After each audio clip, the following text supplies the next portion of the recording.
Hello and welcome to At the 55, your home for OUA football. Me and Tom are back on the mics to break down week 5 of OUA action. Tom, you called it so perfect when you said that this was going to be our best weekend, our best series of matchups, because boy, oh boy, did that ever pan out. We're going to go through them all. We're going to do our players of the week. We have a special guest breaking down the Battle of Toronto, all that and much more, but nothing before I say the magic words. Tom, how the heck you doing, my friend? I am doing so well. It feels like every time I come on these review pods, I keep talking about, oh my God, what another incredible week of football. It's kind of one of those things where you're like, oh, I'm so surprised that you said a certain thing. And then you say something even more surprising, and I don't have anywhere to go. I'm just so happy with how good all of these teams are. And I've had multiple people reach out to me over social media, and something that I want to just quickly say to you. I can't remember a time where the entire league had so much parity in it. Where, yes, you can look at the standings as like these are concrete, but almost every one of those games are just there's teams that are in the mix. There's not a ton of blowout games anymore, with the exception of one. Yeah. But this is such an incredible year for OUA football. It really is. I mean, I have the standings in front of me right now because they speak to it as well. And then we start to Mm. add the context of what these teams are doing. It means that much more. Where Laurier and Windsor sit at 4-0, Queens at 4-1, Western at 3-1, Guelph at 3-2, Ottawa 2-3, Mac 2-3, York 1-3, picking up that huge win in the Battle of Toronto.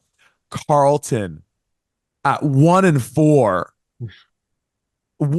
Oh my, we'll talk about Carleton shortly. U of T at 1-4, Waterloo at 0-4. And again, we'll talk about their efforts in the Battle of Waterloo against Laurier. But again, Mhm.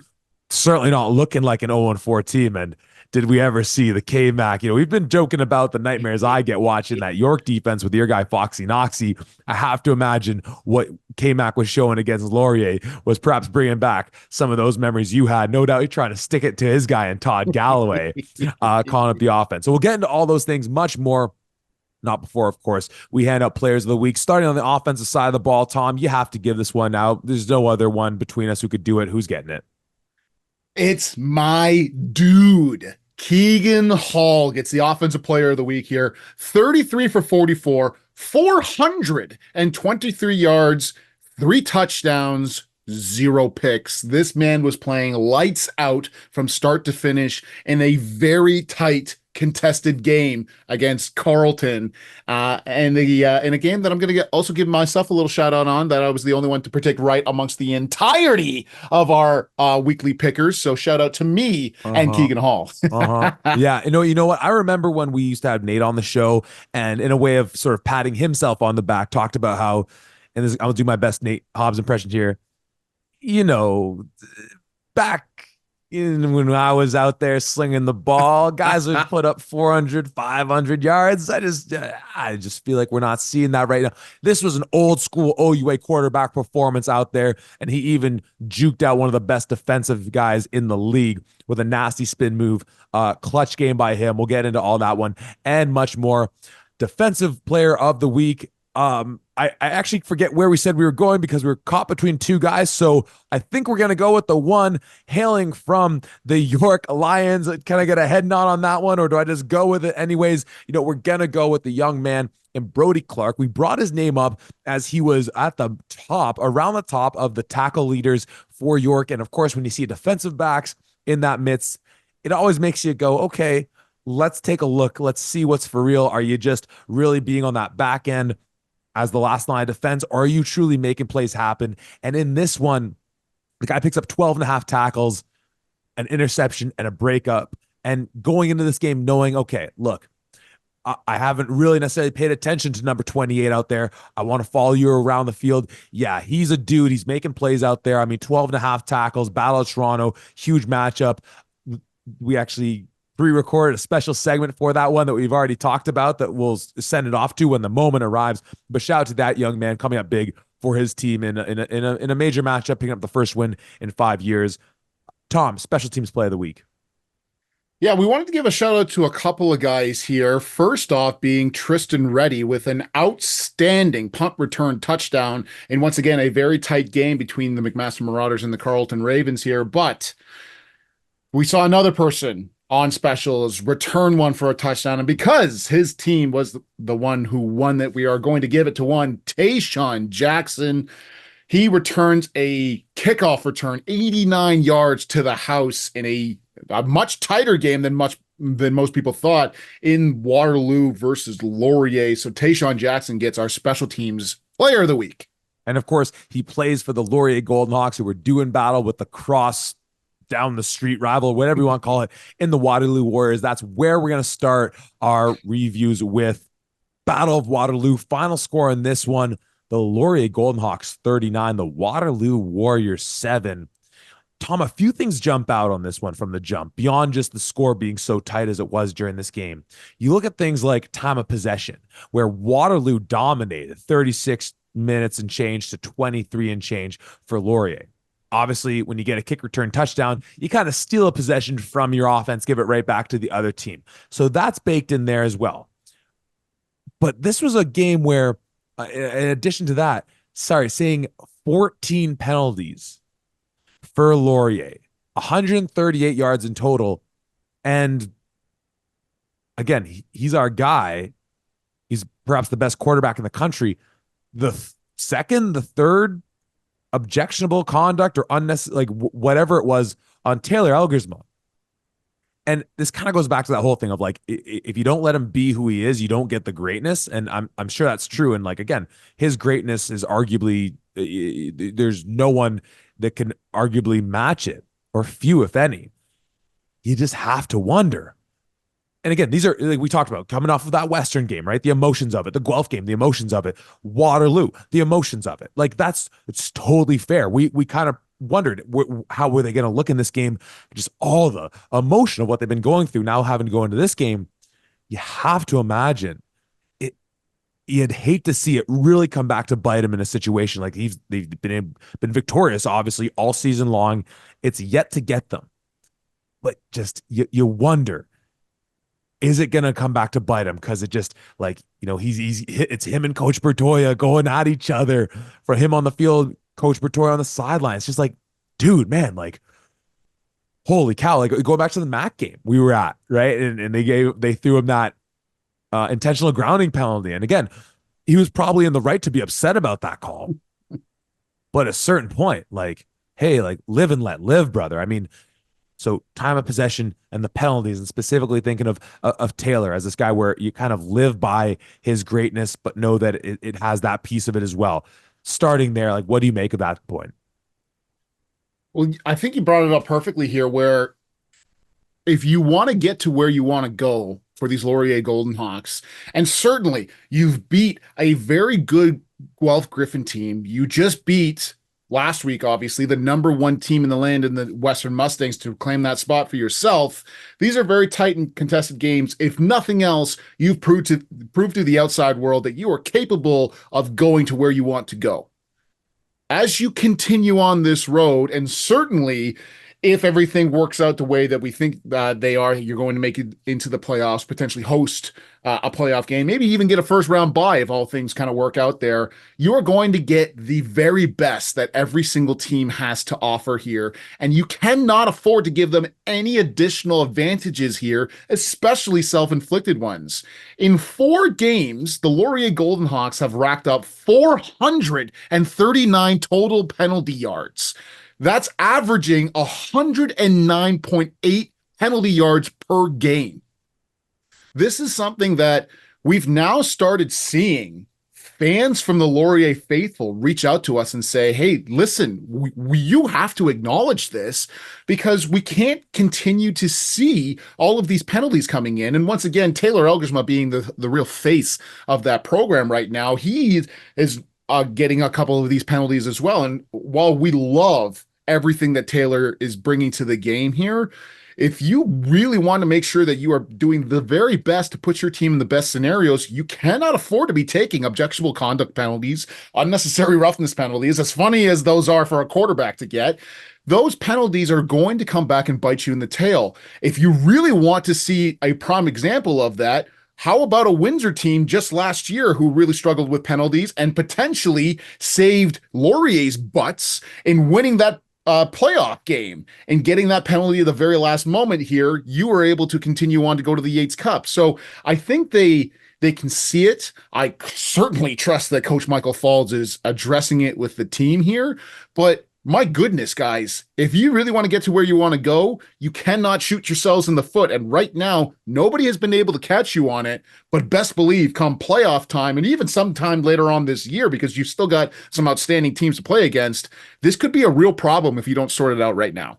Well, and certainly, as you said, the Coach Falls is on it, and I don't remember who it was on the Laurier side of things, but there was a really like egregious, objectionable conduct penalty where a gunner's running down the field, I think, for Waterloo, and I think he gets tangled up. Right, for Laurier, he gets tangled up with the Waterloo guy. The Waterloo player's bucket ends up coming off. This kid takes his helmet, slams it into the ground, and like right away, you can see Falls just points like to the bench, and like I don't know who that kid is. Again, like I like whatever. I'm like, get off my team. Like, like that's a one strike and you're out type thing. If that's how you react in a moment where, again, you could talk about heated moments and things like this, where this kid literally holds this helmet and as if he paused and is like, well, what should I do now? Do I select option A and give this guy's helmet back? Or worst case, just drop it where I stand?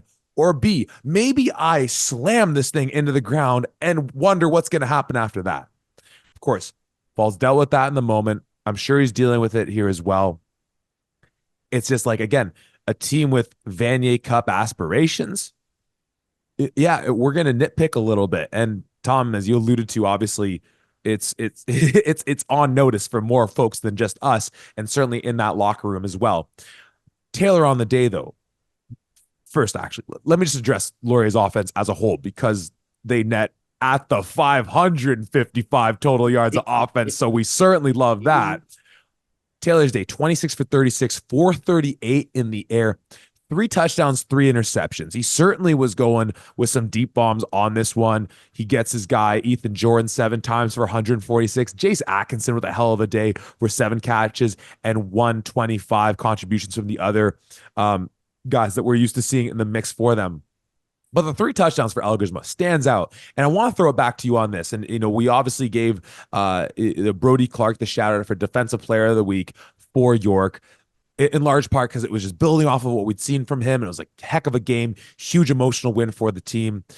We see Michael Omaseni with 2 interceptions in pretty close succession, where, this was the Battle of Waterloo. This was the K-Mac versus Galley battle. The two coordinators from my time at Guelph, the interim head coach after Coach Stu Lang had left, and then the head coach in K-Mac after Galloway ended up going to McMaster. So no doubt a lot of rivalry between those two. But we've talked about seeing your guy and Coach Knox start to really dial it up on that defense. There were some blitzes I was seeing Waterloo send that, having spent a proper 3 years on scout team going against his defenses at Guelph, where I was like, oh, he's really selling out on this one. And it led to moments where Taylor's getting pressured, throws a couple balls up, perhaps with, a bit of, pressure on him, 2 of them ending up in the hands of Omaseni.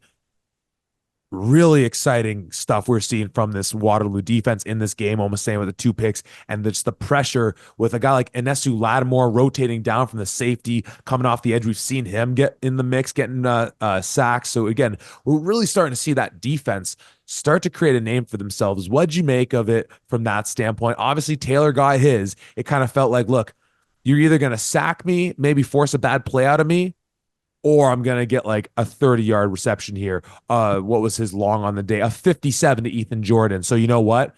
I'll take a couple of those mistakes knowing that, look, we're still going to drop some big ones on your head. Yeah, I mean, going into this, certainly Laurier is the favorite in this one. We know that offense has the capabilities to score pretty much any time that they touch the ball.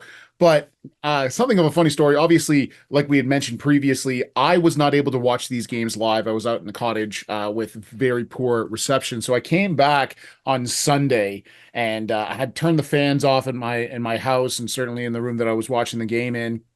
And just like you had mentioned, I was watching Coach McNeil start to send those blitzes. And because all the fans are off, my house gets a little warm and I'm watching everything. And that Will Half blitz that you mentioned previously, Yeah. and I could feel sweat coming down my face. I'm like, am I remembering Oh, no, no, the fans are just, they're not on. My house is a little warm right now. Let me just go adjust these things. But yeah, that fear like you have for Coach Knox, Coach K-Mac brought the rain against us every single time we played against those Guelph Griffins back in our day. And I love seeing everything that we saw from here. That's a very good offense from the Laurier Golden Hawks here. And we saw some really, really impressive things from this Waterloo defense that I'm so happy about because, like you said, it really feels like Coach McNeil really got his claws into that defense, especially into that bye week going into this one, and is really starting to put his stamp on what this team has the capabilities of being. Because anytime that you can contend and compete with the Laurier Golden Hawks, especially a team that has beaten a very good Guelph squad and a very good Western squad, obviously, you should pat yourselves on the back for that one. Well done, Warriors. Mhm. Definitely. And on the other side of, well, talking about the other defense, if you will, a game for Laurier where, we come into this one, and I don't remember seeing him get hurt, but no Jahari Hastings for them. And that's obviously huge in coverage, his run support, the speed he has all over the field, just kind of being a game wrecker of that sorts. But we do see our guy in Harner Dollywall back there for the team. He might have come off at one point, I can't remember, but it seemed like he was playing most of the game.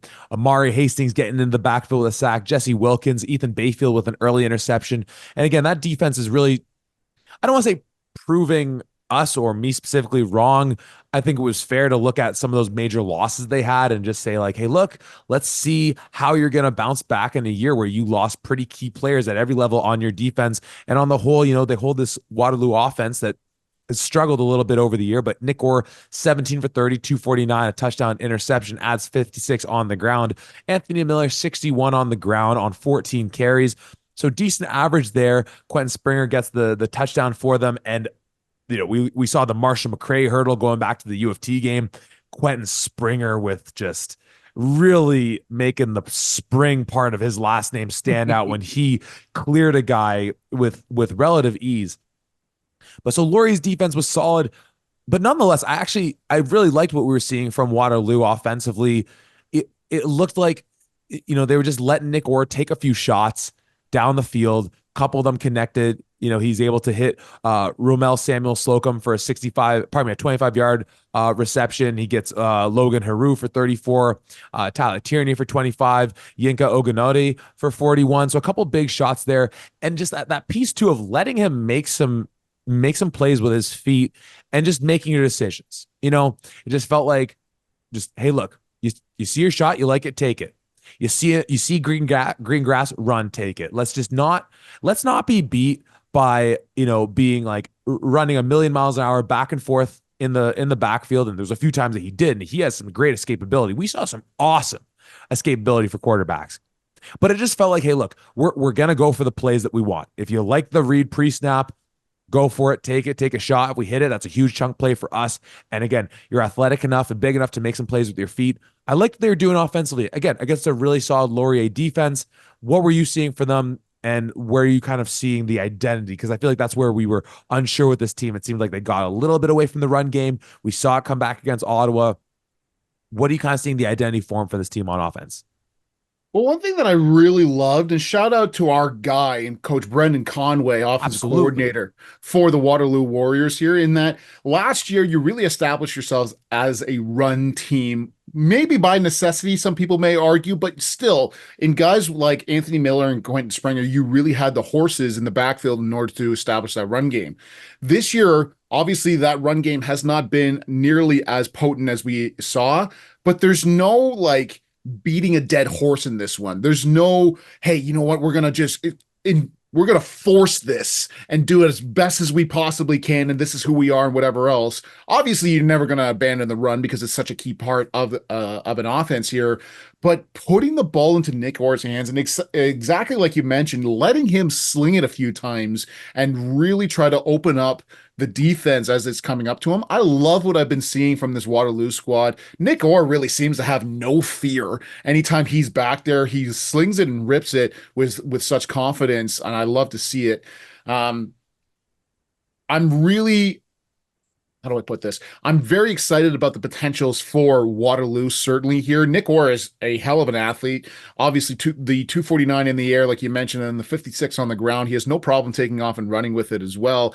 And I just love, and this is becoming more and more of the same idea amongst all of these OUA fans. But when you look over on the other side, you see Ethan Jordan and Jace Atkinson with monster games, 7 catches apiece. Ethan Jordan goes 146 and a touchdown. Jace Atkinson 125 and a touchdown.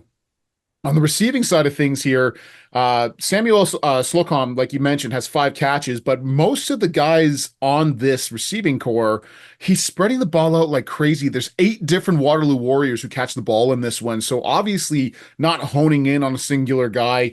Obviously losing a guy like James Basiliga is a massive loss here and a Justin Sukar, but it seems like Nick Orr himself is starting to really come into his own and really starting to feel himself here. Now, obviously, he has an interception into this one, and certainly could be playing a lot better in certain areas. But I really like what I'm seeing from the pieces of this Waterloo squad. Obviously, an 0-4 start is not how anybody wants to be into this season here, but there's pieces here that I really like from this Waterloo squad. And certainly if Coach K-Mac, has got his defense where he wants them, or at least has been making strides to get them where he wants them to go, I'm still hopeful for this Waterloo squad going into the back half of the season. Absolutely. And last few thoughts I want to add in about it, just to kind of touch on some of the special teams things. You mentioned the Tayshawn Jackson return, and just what a spectacular player he's been in our first year seeing him on the field. True rookie, I believe, right? True Mm-hmm. rookie, true freshman. And, much like he did uh, against against Guelph, you go back to the game where Guelph late in the second quarter, towards the end of the first half, they get a touchdown, ensuing kickoff.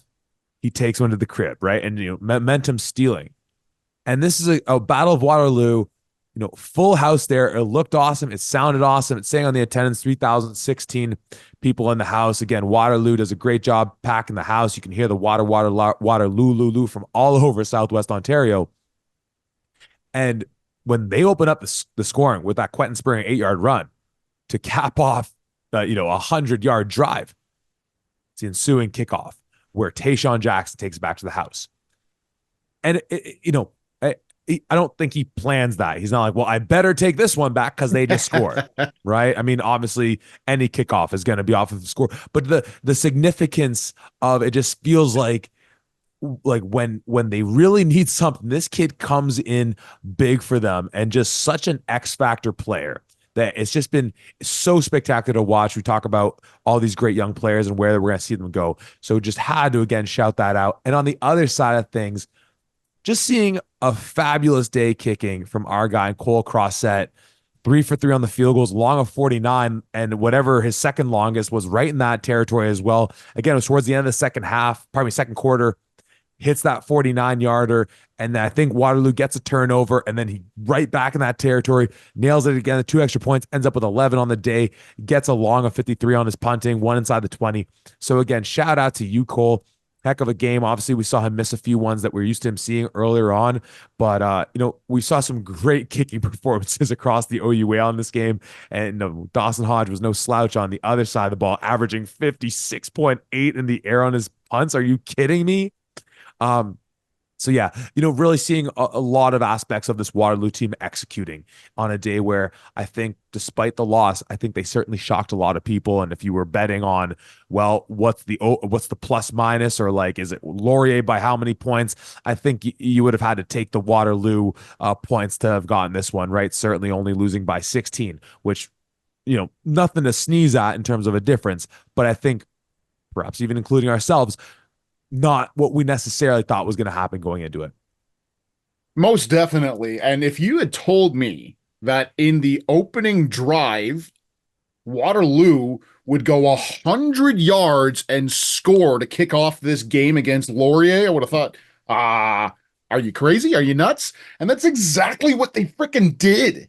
To go down the entire length of the field and to score a touchdown here against this team, my goodness, that's that's got to bring so much confidence to this team. Yes, of course, you would have loved to have upset the number one team in the land and win the Battle of Waterloo. But there's so many things in this game that you should feel really proud of and really happy about in getting things going here. Once again, love to have seen all of the improvements for Waterloo. It'd be wrong of us if we didn't call out how good Loré certainly is. I mean, in particular, I wanted to really shout out they get the ball back with like a minute 30 to go, and uh Laurier goes the entire length of the field, six plays, 75 yards for a touchdown in 51 seconds, right before the end of the half. So yeah, they're pretty good at football. Yeah. Yeah, not too shabby here, and certainly Dawson Hodge kicking an extra field goal into that one to make it 24-13 at half. So Laurier certainly still looks impressive. Still is the team to beat in the OUA in the entire country right now. But there's a lot of things that this squad really needs to clean up. Penalties being the first and foremost.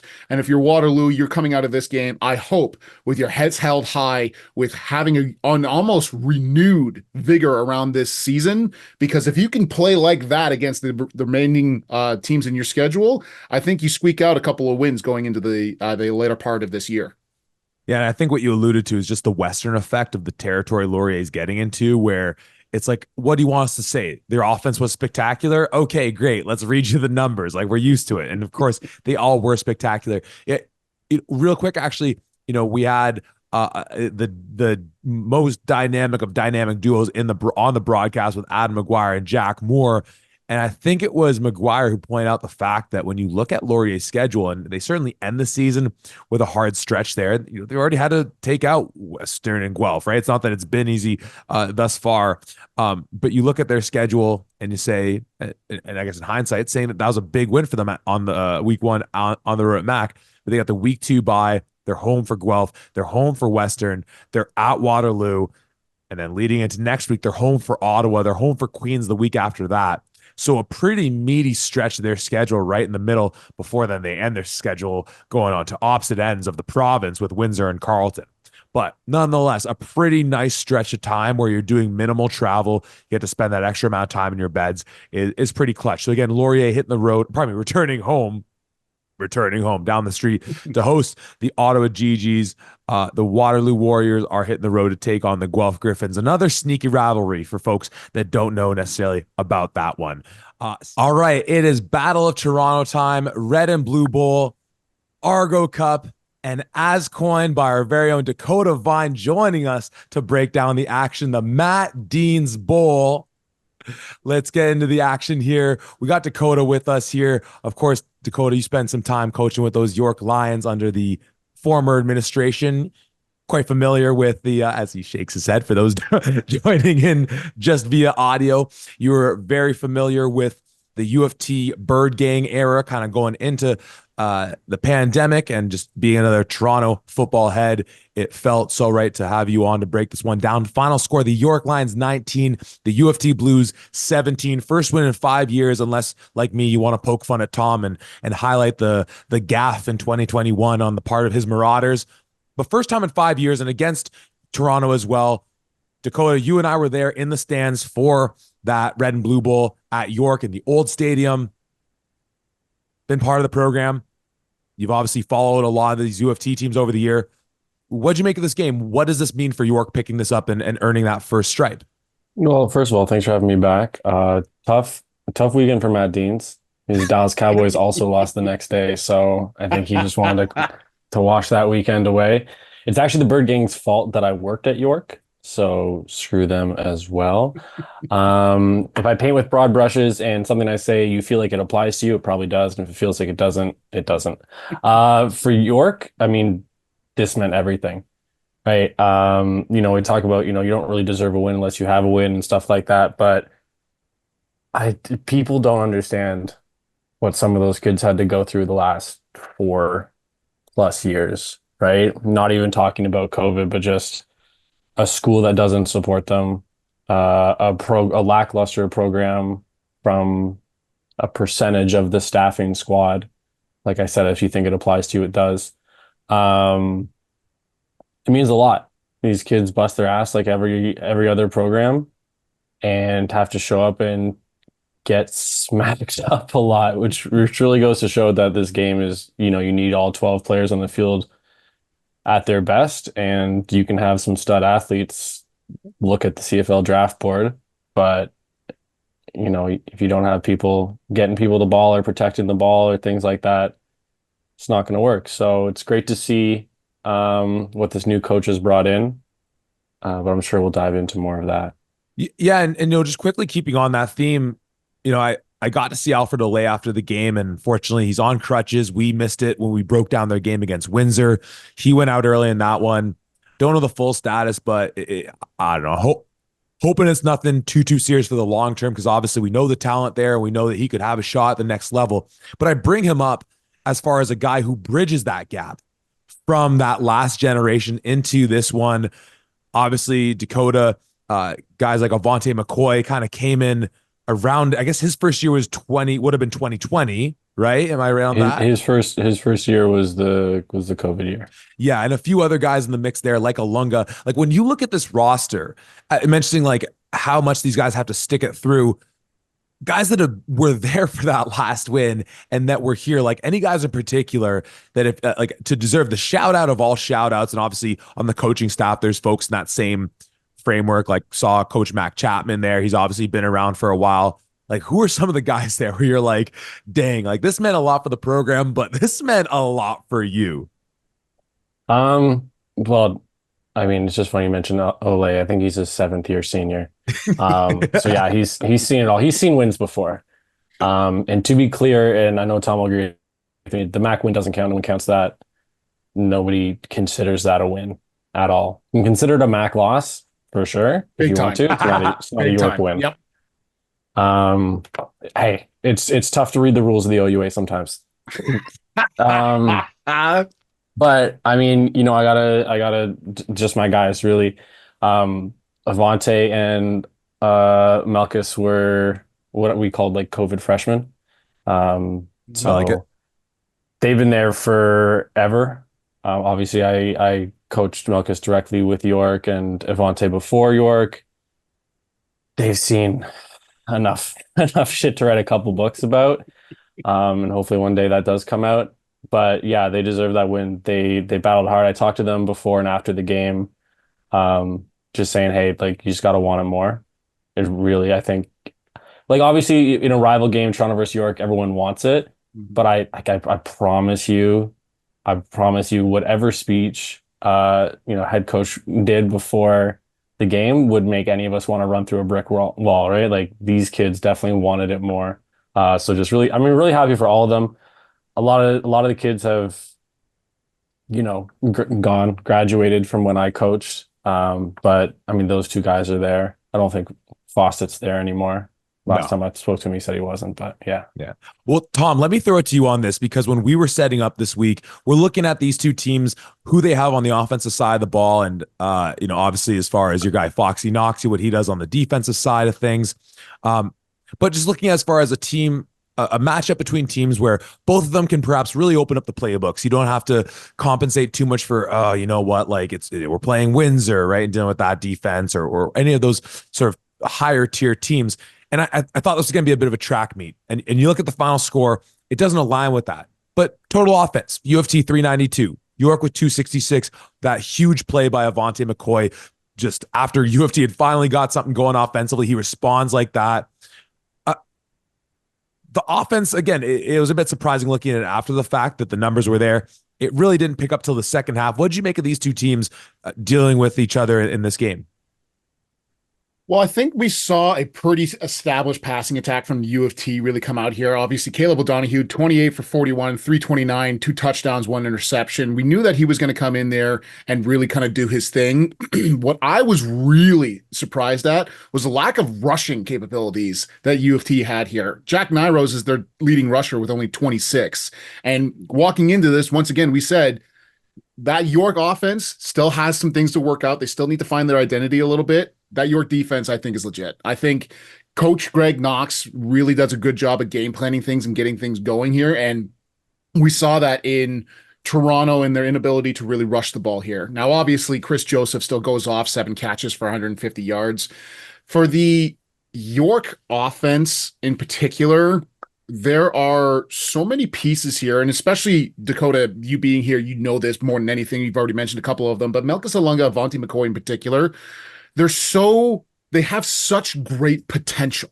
And I think that they're really they have the ability to take over games at certain points. Certainly, obviously, Avonte McCoy with that massive 75-yard run for a touchdown really helped seal this one. But I still think that they need to do a better job of getting these guys and getting them opportunities and getting them the balls in the right places here. Melchus Alunga was able to do his thing on a few times, but he's still dodging too many defenders. There's still too many guys out in front of him. I wonder if, going from a zone game to a power game or something along those lines where you're swapping out certain plays gets them the ball in a little bit more of an ideal setting here. But there's just so many amazing offensive players that York has, and that's been the case for the past a number of years. Like Dakota mentioned, how many guys are in the CFL draft every year? How many guys are getting recognized, and yet they had such struggles in order to put together wins in the past few years here. So I'd really love to see them get a little bit more, do whatever they have to do to really get these guys going, because once they do take over, I mean, they take over a game like I mentioned. Well, and Dakota, kind of saying it back to you on that one, like those running backs, and again with Avonte, it's almost a disservice to just call him a running back. You can put him in the slot, you can put him anywhere. He's such a weapon, Swiss Army knife, whatever you want to call. Like where if all things being equal, and you can kind of have your way, run your inside zone games, run your screen games, which obviously we're seeing them do to be a little more creative and not just play more conventional downhill football. Like where are you utilizing those two weapons, which in agreement with Tom, especially with no Alfred Olay, is where you are most effective on offense? Like how do you use those two to the best of your abilities? I guess I kind of set it up, all things being equal, but maybe knowing that you might not have the strongest offensive line. And you have a guy in Matt Lynn who first year with the program, he goes 11 for 25 in this one. Saw Sean Law at the game in street clothes, which is too common a situation. When I've gone to football games, whether it was a game in Guelph when he was still there, he's in street clothes. A game here, I don't know what's going on. Got all the love in the world for Sean Law. But again, highlighting those two young men, Avonte and Melchus, like how are they the most effective for the success of the team? Yeah, quickly, just because you mentioned the street clothes thing, I will say one thing I really appreciate about York, and it might have been just because it was a Toronto game. They brought out, I'm pretty sure, the entire team on the sideline, which was nice to see. But if you guys want to touch on that later, we can. I mean, I think if you call McCoy, sorry, if you call McCoy a running back, he's going to get pissed. I'll let you know that right off the bat. Hey, he got pissed at me when I was giving him props for East West, and I was like, no, man, I'm proud of you, man. It's just, anyways. Yeah, he thinks he's a receiver. It's okay. I'd put him in like a Deebo Samuel position, right? You can have him in the backfield, you can have him on the Jets, you can have him catch the ball. It's really just about, I think, with him knowing him personally, it just getting him the ball early and getting him the ball a lot to get him in a rhythm. Not to say he's going to get cold, but if you get him the ball one time in the third quarter for the first time, it's going to take a while to get him rev back up. Again, with people not knowing who they are, Melchus thinks he's a dash running back, and I've told him for 4 years now he's a smash running back. Yeah, he's got speed, he's got quick feet. I'd put him he's an every down back for me. His blocking game has improved a lot over the last couple of years, but he just needs to hit the hole a little bit harder. I told him that before the game. I don't know if I really saw that, but they got the win. But I mean, yeah, I'd have it kind of how it is. Maybe have McCoy in the backfield a little bit more. Backfield, bump him out into slot, see the coverage you're facing. But he's a Deebo, and Melchus, not quite a CMC, but a very good running back. Tom, you obviously highlighted how U of T had so much success passing the ball. We do see Jake Oseen go down as far as like again the things you may pick up from the sideline in the stands that you are maybe not seeing on TV. And unfortunately, he gets the pads taken off. He's in a sling on the sideline, but they still put up all this yardage. But as we're saying, the game didn't really pick up that much flow. And funny to Dakota's point about like feed Avante if he doesn't get this case to the third quarter might be a little bit cold. In this case, that goes against the an exception to the norm in that case because he gets that carry sometime in the third and just beautiful zone reading and then just breaks it big. They lose Jake Oseen in this one. O'Donohue throws it 41 times. They still end up with pretty good yardage, but you kind of picked it up when we were going through the box score of like these teams racked up massive amounts of penalties that didn't really feel like the game didn't feel choppy from that standpoint. You brought it up. I mean, almost 400 combined yards in penalties, obviously unacceptable. Is that where things fell short for U of T on your part here? Like, where did you see that this came up a bit short for them? Yeah, I really saw it's a very a cliche, a common adage, but a real bend but don't break kind of mentality from the York defense, where U of T does a fantastic job really moving the field and switching ends certainly, or flipping the field, I should say, but can't seem to find the end zone, can't seem to finish. And I think that's been one of their issues for a little while now of just having a gunslinger like a Caleb O'Donohue, having the outstanding receivers like a Jake Oseen. Hopefully he, nothing too serious that keeps him out too long because league is better with him in it. Obviously Chris Joseph, but even in this one, they get the ball out to 9 different receivers for U of T. So obviously he has no problem. Caleb O'Donohue has no problem getting the ball out, but when you get down into that crunch time, when you need points and you need to really secure the game, we're just not seeing that from on a consistent basis from U of T. Obviously, having to settle for field goals in this one, which obviously you want touchdowns more than anything. But um, I'm interested in seeing where and how you can really finish. How do you find your identity in finishing the ball game? Obviously, so many teams they move the ball really effectively, they get down into the red zone, and then they're running the ball or they're doing something in order to get into the end zone. Obviously, Western being one of the best to do it. That's kind of their MO in doing so. But without having a really solid run game and having to rely on the pass, I don't know. There's just you need to finish. That's the name of the game. That's why every coach says the exact same friggin' terminology. You have to finish, have to finish. I think in this one, I need to see U of T finish and get into the end zone more. They do a great job of moving the ball, and they've done that pretty consistently against the teams that they played against. Just get into the end zone and finish those drives. Well, and you mentioned like just the kicking side of things from that standpoint, sticking with U of T for one, because again, a game that was a bit, hit or miss for the first little bit. Again, the game breaks open with Avante's huge run, but it comes down to the wire. U of T ends up finding the end zone. They can't get the 2-point convert. And Sam Hankey, perhaps kicking as fine an onside kick I've ever seen at any level, giving his guy such a clean shot at bringing it in. I don't know who it was that went up. It fell out of their hands, and it was a bit of a scramble. Beautiful job by him. But you're mentioning that U of T's driving these fields to collect those yards that we're seeing, but then not finishing. Nathan Walker and Dakota, I think, obviously, I saw our guy, your guy, really, and Dante Master Giuseppe at the game, spent his 4 years at York, spent a year at U of T. I think I have those numbers right, roughly. So I don't know if Nathan was there as the kicker when you were in, or if it was still Dante, or if Dante was at U of T. This guy's kicking the crap out of the ball, almost at 55 yards on average for these punts, flipping those fields. He gets the rouge to kind of give them that key point late in this game. I'm trying to remember, was Nathan a guy that was there when you were working at there, or was it still Dante? Yeah, Nathan was a rookie there for a bit. It's good to see him, I'll say safe. I want to give a shout out of some capacity to Jonesy with special teams. It's nice to see that it's coming together. I don't know what the stats were from the previous games, but I'm assuming they're not getting their punts blocked 5 times a game, and that's huge. That allows someone like Nathan Walker to be able to feel safe back there. And do what they're supposed to do, which is I'm not going to do Pat McAfee impression, but boom the heck out of the ball, and flip the field. And like you're saying, almost 55 yards. I know you love that number. Was his average 54.3, and it's just great to see him safe and comfortable back there to kick the ball.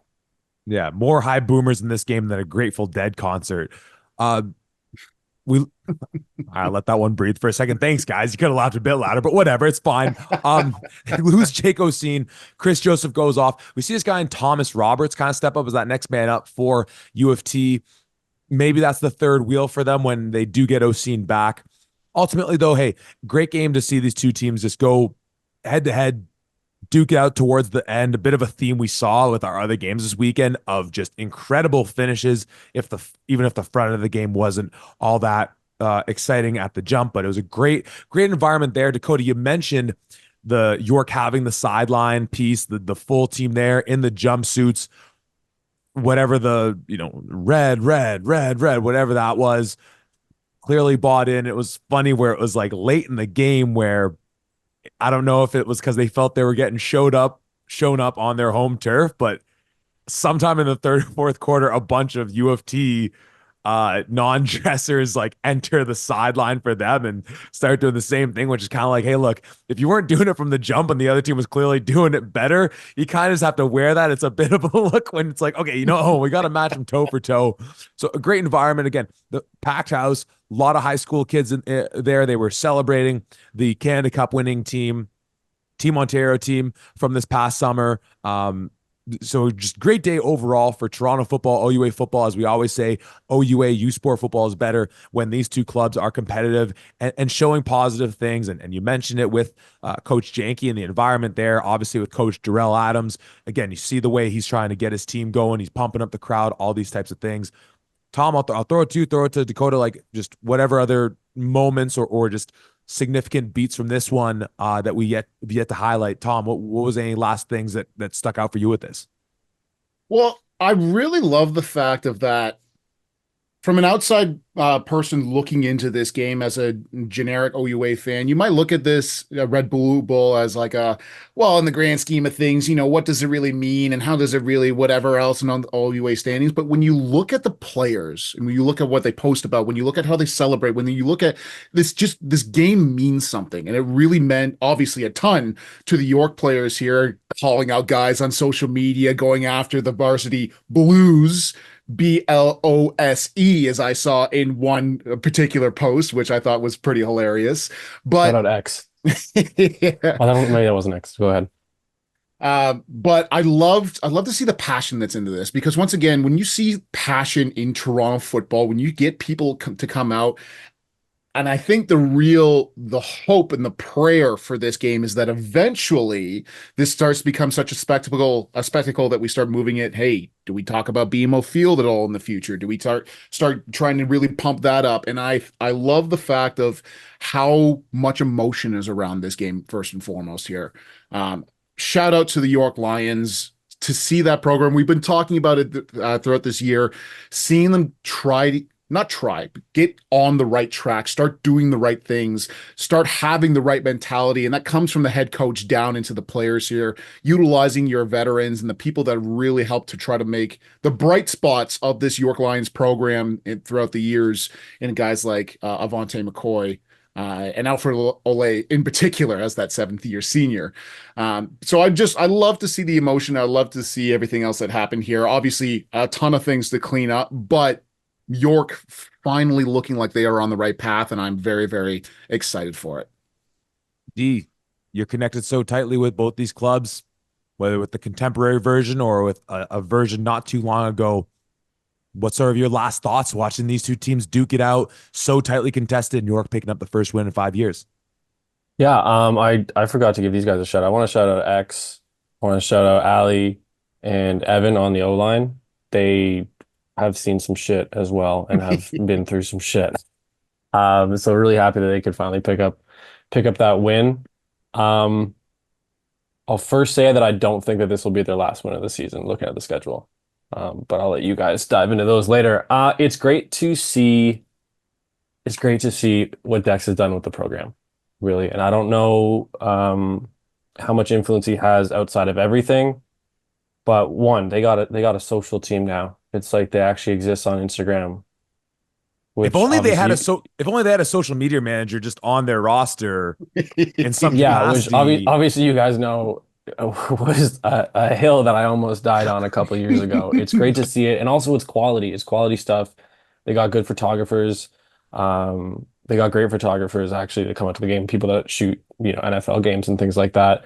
Um, Everything that I have heard from every player that I've spoken to is that Dexter has got them to buy in, which we talk about, people want to say families or cultures or anything. You need people to buy in. You need people to believe what you're showing to them, um, in order to succeed, right? We trust that he has a good program, but if people don't listen to him, doesn't matter. So the fact that everyone that I've spoken to has said, yeah, it's great. It's new, it's fresh. He has a lot of energy. Everyone's buying in. It kind of shows hope. I think he signed a 3-year contract. Hopefully it's longer. Hopefully there's more success. But even I think there's a short video on the York page where he comes in, he's like, your phone should be, and everyone responds saying on D&D. And he's like, in front of you, you should have pencil and paper. Like everyone is in line, and that's what the program really lacked. I don't know in terms of athletic budget and all that stuff if that's gone on the up, but the fact that they've really tightened or steered the ship in the right direction in terms of coaching, the athletes have always been there. People just need to take it seriously. You're in the same league as Western and Laurier, right? There's no reason why you can't act as professional as Western and Laurier. There's no reason, maybe not right now, that you can't win games like Western and Laurier. Um, and the fact that, people aren't showing up on game day saying, fuck, I don't hope they don't score 80 points on us. Right? They've gone in, and I think, because I've actually watched, I think, all of their games now, at least this season. They've gone into every game playing coming out of the gate like they can win the game. And I mean, you saw, I was talking to you guys the Ottawa game. It was a lot closer until right at the end, right? These, I think, Schneider said it when they went to face Queens, was like, we're not going to take them lightly. Yes, we should win, but we know that if we take them lightly, Western's not going to give up. They're going to scratch and claw and play nitty gritty football, and that's what they're doing. And it's great to see them, yeah, come out on top. But I know that as soon as they got back and they put the trophy in the office, Dex said, "All right, it's on to Carleton. That doesn't matter anymore. It's great. Let the kids have fun. We're going to come in and we're going to take care of business next week." Well, and Dakota set it up right there. York hitting the road to take on the Carleton Ravens. U of T heading in the opposite direction to the other end of the 401 to take on the Windsor Lancers. Hey, whatever folks make of it, I think it's impossible to deny the positive trajectory both these teams are taking, and I think that it's a great thing to see for the growth of our game. Dakota, love talking football with you. Love talking Toronto football in specific. Um, Anything social media wise, anything with you talking about photography you want to plug while we got you on the camera, while we got you looking pretty there with the beautiful jerseys in the background? No, I wish that when it comes to photography and school sports, they don't have a budget. But you can check out my photography, dakotavine.jpg. Shout out Matt Deans. I'm really sorry that I made it the Matt Deans Bowl and you lost it. Maybe I should have named it like the Mastro Bowl. That has a better ring to it. He played for both teams, but I love you, Matt Deans. You're not gonna win. Go York. For the first time I've ever said that in 5 years. All right, always a pleasure, boys. I'll let you guys recap the rest of it. Be kind to yourself, my friend. Kind to yourself. Peace. Speaking of the Guelph Griffins, Tom, they hit the road to take on the Queens Golden Gales. And much like they did when I called them to win on the road against Laurier, they fell short in this one. Final score, the Queens Golden Gales 24, the Guelph Griffins 18. Now, Tom, let me think how I want to say this. Queens, I love you. Nez, Taggart, all our guys there, of what, that all these defensive dudes we love. Coach McManus, Coach Schneider, shout out to you all. I was ready to punch my television watching this game. This was a chippy battle all the way through where I'm like ready to get in my car and drive out to Kingston, even though I'm watching it after the fact, and be like, hey, I need to yell at someone right now. And you know what? We'll say it now, right on this moment. You and I are going down to Western, down to London to watch Queens, take on the Purple Pony. So, hey, any tricolor folks, making your way out there, I'm looking at you, Peter Bierce. You want to talk all that smack online? You better wear that suit of armor. You're going to come at us. Um, but oh my gosh, like we've talked about how like this Queens team has really been going after some teams like and it's a great thing to see. Like they're super physical. I forget which game it was early in the early goings where bloody Silas Hubert is looking to take on like the whole like opposing sideline. When it happens to your team, it's like a little more like makes the bloods boil a little bit. But what an entertaining game. A great defensive battle. Great to see Jared Kasari back in the mix for Queens. And we kind of called it out being like, we'd heard some pretty troubling things of like how bad that ankle could be. So good to see him back in there. And he goes 16 for 83. Pretty solid day from Vreekin, 20 for 34, 288, 2 touchdowns, 2 interceptions. Bit of a tough one for Aboud, but just physical game all around. And it was certainly having skin in the game on this one made it that much more entertaining. Tom, as a more impartial viewer, though, of course, you're part of the Griffin family. What did you make of it watching this one? Like myself, having known the outcome, that was the other thing. Like I knew how this game ended, but I'm still sitting there being like, "Come on, Aboud, we can still make this happen, brother. Let's go." Uh, First and foremost, I love when we get engagement from fans, especially when we pick against their teams. And the Queen super fan and Peter Bierce definitely called us out for both of us picking your Guelph Griffins, our Guelph Griffins, Everybody's Guelph Griffins to win this one here. And I was really really impressed with this game just in general here. We had talked about the offense really not clicking as well as it should be with this Queen squad. Alex Vreekin goes 20 for 34, 288 yards, 2 touchdowns. No, he does throw 2 interceptions, but he looks pretty impressive. There's one moment that I wanted to call out in particular. It's the start of the second quarter, the first play of the second quarter. Alex Vreekin moves through the pocket, finds his man down the field, and throws a beautiful on-the-run dot to Matteo Tutiotti at the 1 yard line, like toe tap catch in bounds to set up for the Queens touchdown eventually. But my goodness, was that an impressive feat, and starting to really see Alex Vreekin get back into form here a little bit. Even just his comfortability in the pocket, moving out of the way in the pocket and being able to find guys on the run. Nathan Falcone, 9 catches, 158 yards and 2 touchdowns, really being the bell cow in this one. Once again, we talk about these Guelph Griffins and how improved they are. This is still the same defensive secondary that was getting torched last year, albeit Matt Berry has done a phenomenal job putting them in better scenarios than I think they were last year and really setting them up. But certainly there have been times where they've gotten kind of taken advantage of.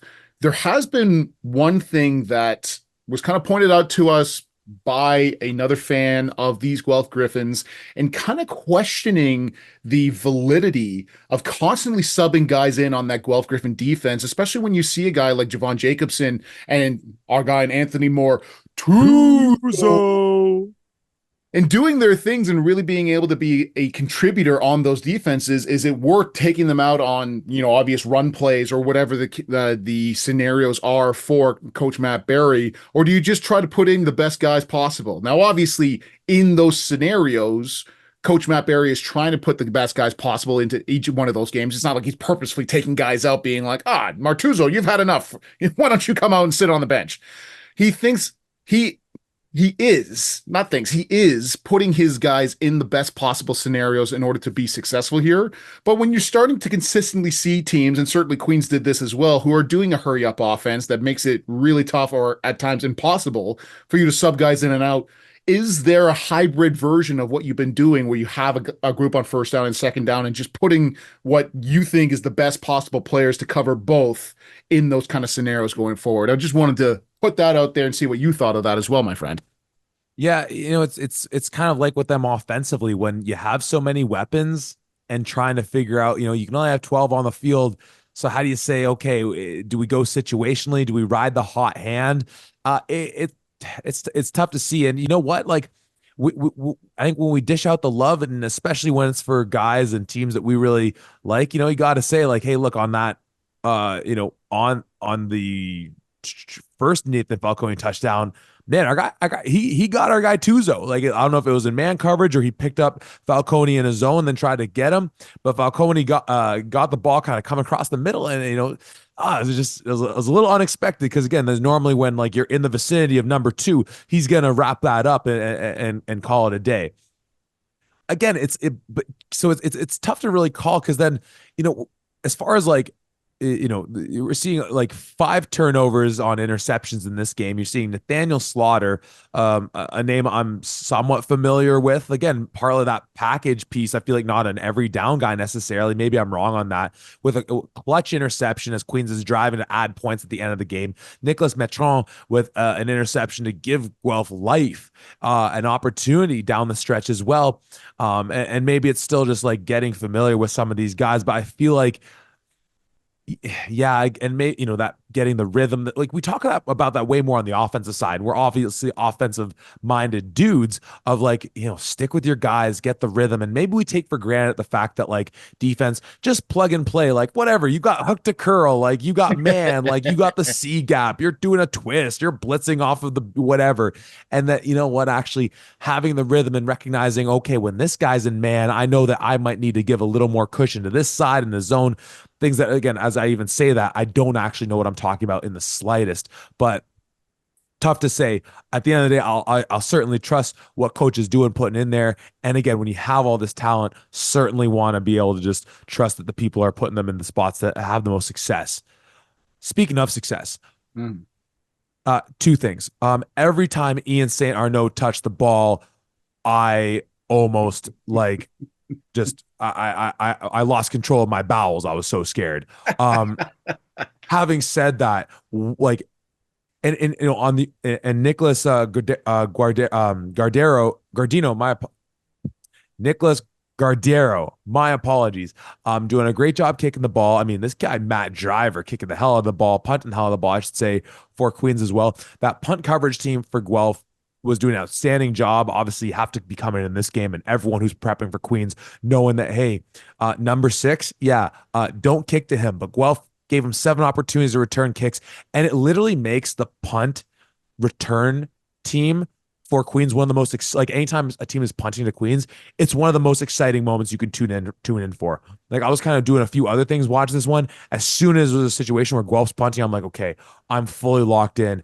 And this is again knowing that he doesn't end up cribbing one on this day, but just being like, he might do the most spectacular things at any given moment. But I also want to give credit to that punt team and special teams in general on the day. Sometimes Kingston is a stadium where you get a lot of those cross breezes and everything like that. Don't have too good a sense of it, but pretty well, unless I'm forgetting something in specific. It felt like both of these teams were really solid on that side of the ball.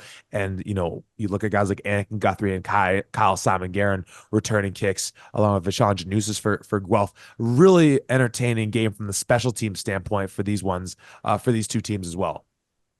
Yeah, wanted to make sure that we gave a shout out. Obviously, you already mentioned Ian St. Arnaud in this. He is now in we've just finished week 5. Crazy. The single season Queens football punt return record holder in yards, passing one Jimmy Allen, who Shout out is Jimmy Allen. No slouch himself. So what an outstanding year this young man has had. Now, obviously, like we mentioned, those missed field goals turned into returns. Those count as punt returns in that category. And having like 300 yards and just that obviously helps a lot. But this young man is just outstanding. Shout out to him. Shout out to our guy, Charlie Taggart, for all of the incredible work he has been doing. Now, there is one thing that I wanted to make sure that I called out in this one, talking about this Queens offense in particular. I clocked it the moment when I first turned on the screen and saw him. Left guard, number 66, Logan Thiessen is a dog.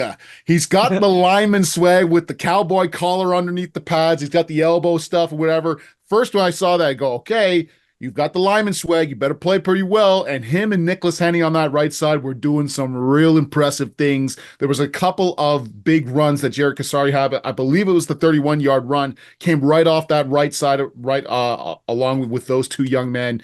And so I wanted to call that man out. Logan Thiessen, shout out to you for having that peak O-line swag, that dog mentality. But I love to see everything along those lines. I was also a little surprised at the fact that I wasn't seeing the same level of consistent tackling in certain areas from this Guelph Griffin defense. There was one play in particular. Now, it's Alex Vreeken as he's running, and you and I both know that quarterbacks are the most protected player on anyone's team. You can only hit them within, the collarbone area just below that to like the mid-thigh area, because anything else is a potential penalty. But Regan takes off and runs with it. I believe it's somewhere in the third quarter, and he gets kind of shoulder checked by a few Griffins before finally being tackled and taken down. It turns what should have been probably a 5 or 6 yard gain into a 12-yard gain. Now, obviously, there's a whole bunch of other factors into that kind of made me feel that way, but didn't see the same level of consistent tackling from these Guelph Griffins that I'd previously seen in this one. So a little surprised at that. But once again, we just talked about that Guelph Griffin O-line. Now, certainly when you look at the stats here, Queens finishes with 5 sacks. And you might look at that going, well, that Queens D-line ate them up. And while certainly that D-line is no slouch, shout out to Oliver Jackson, 2.5 tackles and 2.5 sacks and 2.5 tackles for loss. 3 of those, at least, 2 of them are for sure coverage sacks because Tristan DeBoot has the ball for 5 seconds apiece. And the third one is a play action, which is a long developing play. And certainly against a team like a Queens D-line and the Queens front 7 that can get after the quarterback very, very effectively, having those long developing plays is not obviously ideal in a lot of those settings because they're able to get after. So I still really liked what I saw from this Griffin O-line in this one.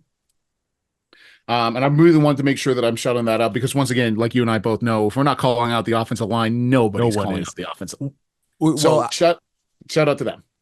Totally.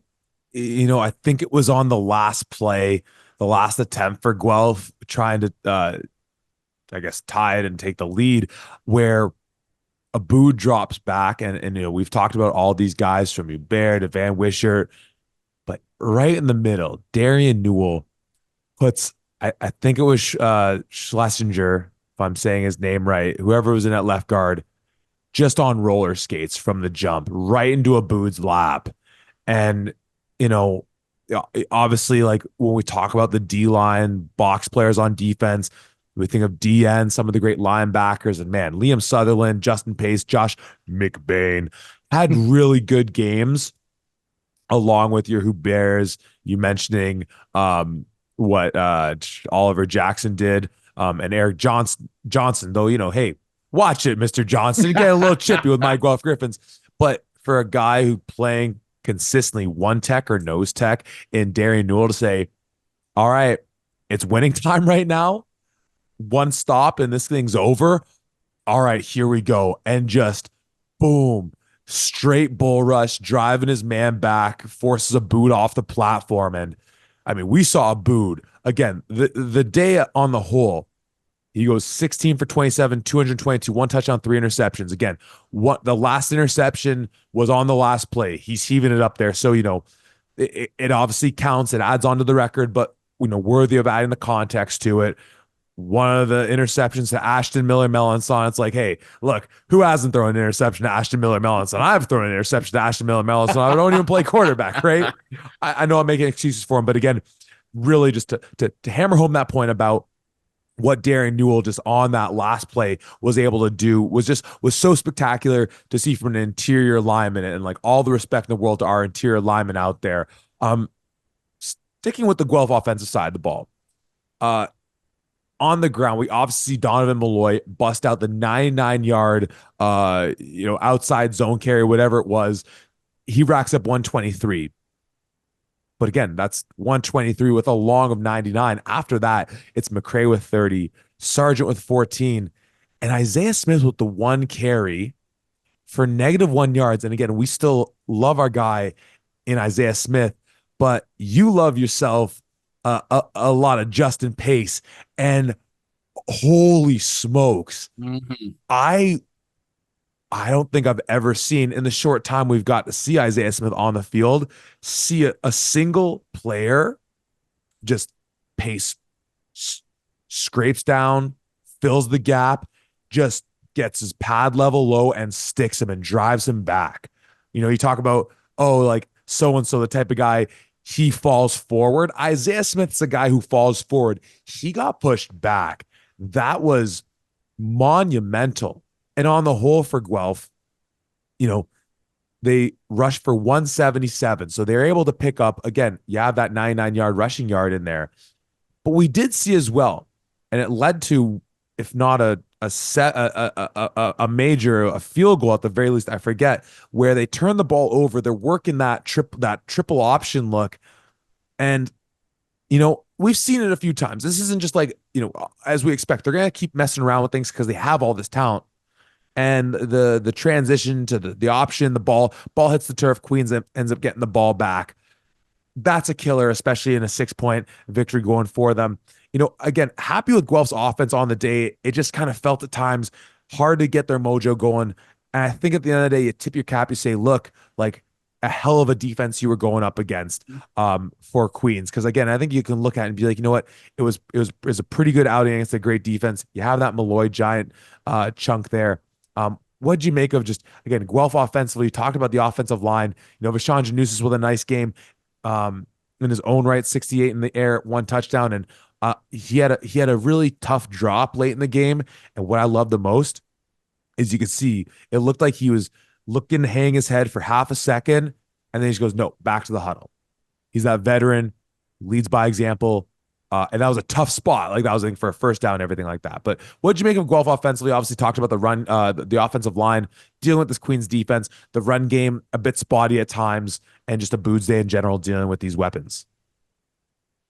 So I really like the capabilities of this Guelph Griffin offensive line here, but I kind of saw it and certainly was somebody else had called out to us. One of the Griffin faithful reached out to me directly in that I believe it's in the first quarter. They go for it. This is their second time going for it and 3rd and 1. And we see that wishbone package that Guelph has. And while unbelievably threatening that wishbone package is with all three of those running backs, the offensive lineman in me is screaming, it is 3rd and 1. Just tush push and get this dang first down. You've got arguably, we've said this a million times, the best offensive line in the OUA. I know you're going up against one of the best defensive lines, but I think you can just get a yard there, certainly with Marshall McCray in there sneaking that ball. So a little bit of frustration there, but you're going for it on 3rd down. You're deep in your own territory, and a fumble happens off of the option pitch to where you recover it, but because it's 3rd down, Queens takes over, and that leads to their second touchdown to get up 14-0 in that one. And so, 14-7 into that. And now all of that momentum is now swung over to Queens' way. And I don't want to say that it's a defining moment of the game because it happened in, I believe, the first or second quarter, and still plenty of time left to play.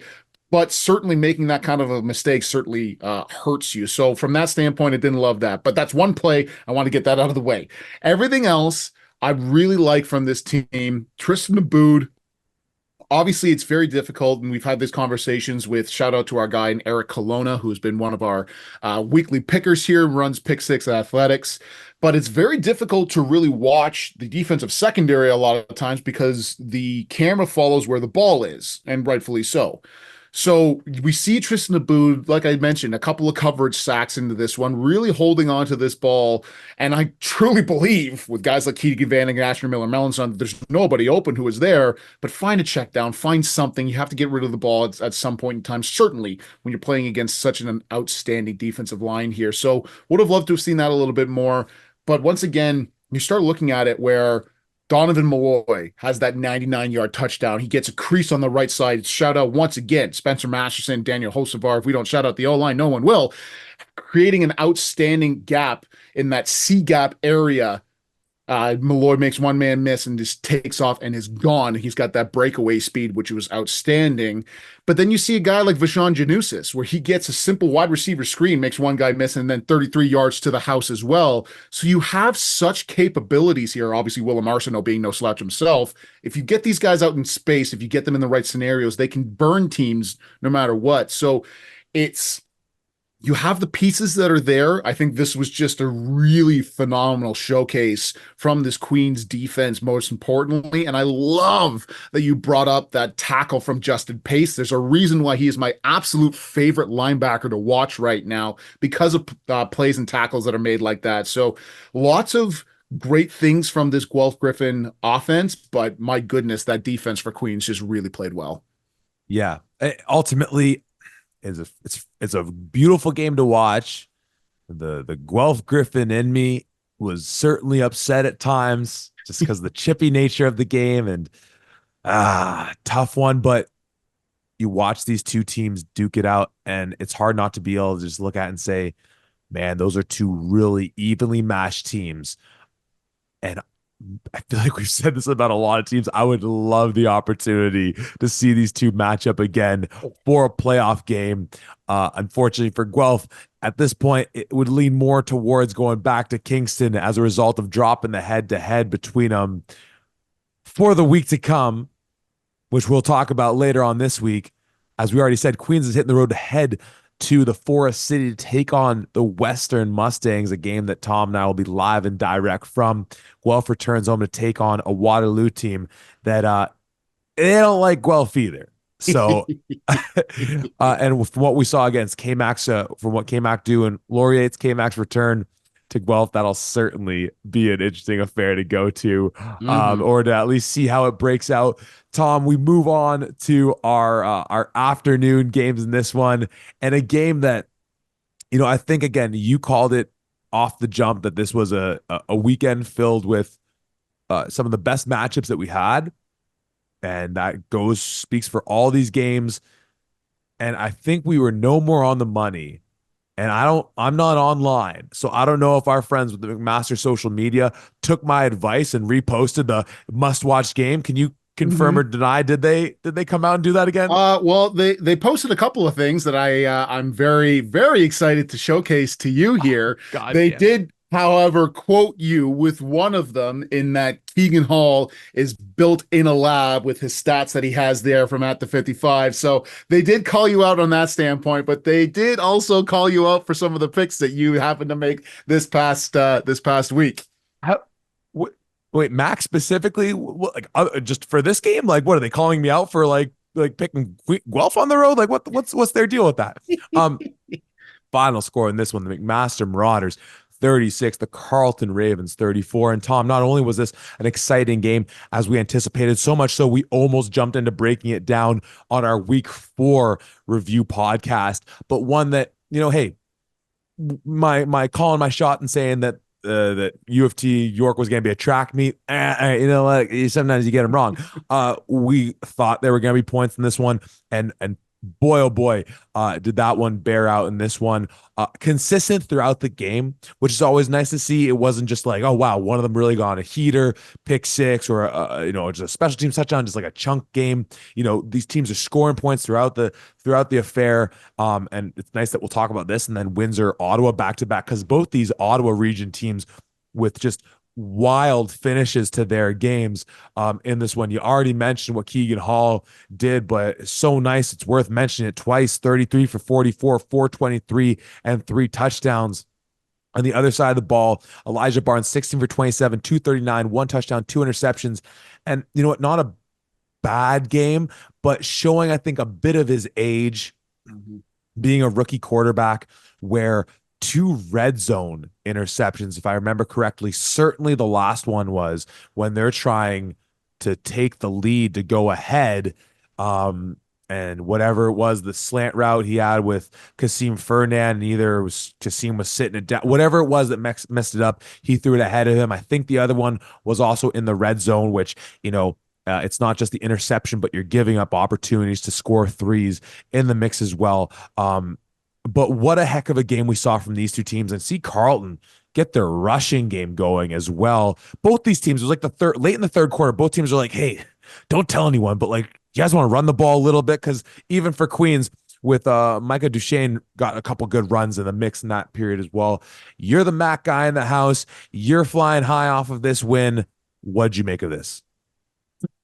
Oh my goodness, was this nice to see from the Master Marauders being in a tight game and pulling out the win, the victory in a convincing fashion was really, really awesome. I love to see all of that.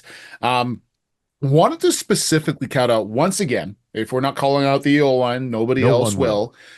will. First off, Max starts off with a tight end set to the weak side, obviously trying to account for one Ify Onyeka, who is a threat any single time he's on the field here. And Nathan Denkers, number 8, on the entire day had a phenomenal job blocking. In particular, I was watching him go, but specifically the tackles: left tackle Quinn Cassidy, number 64, and right tackle Frank Vrugdenhill had phenomenal games against Ify Onyeka, a lot of times going one-on-one with this young man, and we know how dangerous he is, and did not give up a single sack because of to this one to Onyeka in particular, I should say. So shout out to those guys. Shout out to the entirety of that McMaster offensive line. Number 71, Christian Cote, number 72, Adam Woods, and right guard number 68, Taylor Burns. A interesting piece here with moving some bodies around and having another old lineman come in to replace Christian Cote and Max Cordarelli. Other than our guy in Taylor Burns, who is a fifth year or sixth year senior with that COVID year, the remainder of this offensive line is in their first or second year in the league here. So obviously getting some new blood in there. We know how the struggles of this O-line in previous years. So getting some new phases in there and some new blood in there has started to really do some great things. Keegan Hall having more time in the pocket and certainly using his capabilities to scramble in that pocket. But speaking of first and second year players, Jackson Taylor, 8 catches, 120 yards, and 2 touchdowns on the day. This young man has been such a breakout star for these McMaster Marauders. This offense was really firing on all cylinders in the air, certainly. Obviously, that run game is not there as of yet, but when we saw Micah Duchesne rip off a couple of key moments in that third or fourth quarter kind of type deal, I believe mostly on draw plays, I started kind of questioning going back into it. Certainly, the great teams, no matter what, are able to run the ball, even if you're expecting it or not. But I'm wondering if the run game is starting to get, or is, too predictable for these McMaster Marauders. We saw them down in the red zone a couple of times where they're doing a zone read and, hey, it's 1st and 3, 1st and 2. You're probably going to get a run. There's a massive blitz that happens. It's 1st and 10. You've got decent field position. Probably going to be another run. They send a bunch of pressure, send a bunch of blitzes, and there's a +1 guy who makes the tackle in this one. Maybe it's just this one individual Carlton game, but I'm starting to see when you do have certain capabilities, you do have certain, even if there's small wins in that run game, it's kind of coming where teams aren't expecting it as much. So while certainly that offensive line needs to get better at run blocking no matter what, and I'm not trying to make excuses for them, I'm wondering if that run game and the predictability of it is leading to that as well, in their lack of capabilities of getting that run game sorted. But certainly that passing game is one of the best. You see receivers who are open down the field because of route running, and this is a very good Carlton Ravens defensive secondary. Now, obviously, Otten Brom is not in this one as well, but Yeah. still, I know I just ranted there for a long time, but I'm very excited about this McMaster win. No, totally. And like, for partly due to the lack of production we've seen from them on the ground over the years, but also just how good they are passing the game. You bring up about like try to surprise people with when you rush and this, that, and the third. anytime they hand the ball off is a surprise because like they have all these weapons. You can go empty backfield if you can get the protection. And again, yeah, great job by you shouting out those tackles because they did a heck of a job in dealing with Ife Onyeka. And you got guys like Lightbody in the middle, not making anyone's life easy to deal with. So like it's like, yeah, when you can just go like 6 wide and just say, look, someone's gonna get open and then they're gonna make a play. Yeah, it does become a bit of surprising anytime you hand the ball off to run it. Um, so many things to talk about in this one. Obviously, you brought up Tristan Reddy with the awesome punt return touchdown in the game, really gave some life to them. Going through the stats, seeing that Ethan Stewart and Josh Cumber had a pick, which does bring to mind that Ethan Stewart's was the one that sealed the game, the one in the red zone. Cumber's though, so I think I was wrong because Cumber's I remember actually on a tip ball. Then our guy 13 comes up with the ball, which tough beat for Carlton specifically for with Barnes. But again, so just to say, you look at his game and you say, okay, one of those interceptions, a bit of a tough one on him. Going back to the run game, though, we see Ethan Roca, 18 for 130. We talk about players not there. You mentioned Ottman Brom. No Matthew Morin in this one for them. But Keyshawn Reed as well, first-year player who we saw have that explosive kick return touchdown for them last week in picking up the win against U of T. He gets 66 yards on the ground for 6 carries, really looking like they found something in these two kids. Roca, I believe, is in his 3rd year. And when we juxtapose that with the same we were talking about with Mac, and again, the similarities are so tight between these teams. It's awesome. And again, like, wouldn't it be great to see these two teams match up again? Though that would be that much more far fetched with where they're sitting in the standings and where Carlton unfortunately is with their overall record. But you add in Matthew Morin back into the mix, not knowing his full status, you think like, wow, you actually have some really talented ballers in the backfield there. We know that Barnes can make a few plays on the feet with his feet. You know that they'll hand it off to Ferdinand on a sweep. So again, like the multiplicity of ways that this offense can move the ball is really deadly.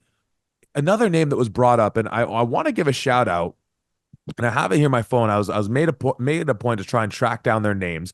The guys calling the games for Carlton, Yes. guys who I don't have the full names, and maybe you know the full names, but I certainly know that the play by play is a young man named Tristan, and then it's Jeff on the color commentator, color commentating, and it's a very funny duo to listen to. They're both very knowledgeable, but funny because there's a bit of an age gap between the two of them that certainly comes up at times, and the references that Jeff tries to throw Tristan's way often to no avail. I've taken the liberty of nicknaming them the old man and the Z for Gen Z, which I believe Tristan falls under.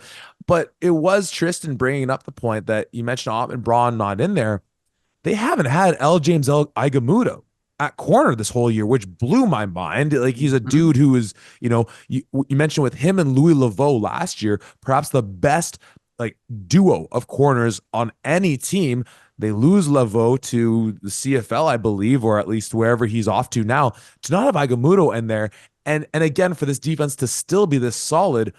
Don't know Agamudo's status, but you think, again, if they can add that back into the mix with how effective Chris Tupin's been, even though, yeah, he got his ankles, then freaking Keegan Hall put him in the spin cycle, Xavier Malone, Malik Yusuf, and some of these other guys who've been really solid for them. And again, like Ife Onyeka, like perhaps the most ineffective game I think we've ever seen of him. At times due to scheme. At times, again, Mac just really came to play on this one. Jake Henderson's also been awesome for this team, filling in at one of those two corner spots. So the thought that you mentioned Brahms not in there, Igamudo, don't know his status, a defense that could get that much stronger. It really goes back to that whole piece on this is a 1-4 team that is so bloody good. Oh my gosh. Anybody who just looks at this team for their record and says, "Oh, Carlton, what a wash, what a waste of a season," you're not watching these guys because my goodness, do they have such incredible capabilities on offense and on defense. Obviously, Onyeka being the force that he is, has a really uncharacteristic game in this one.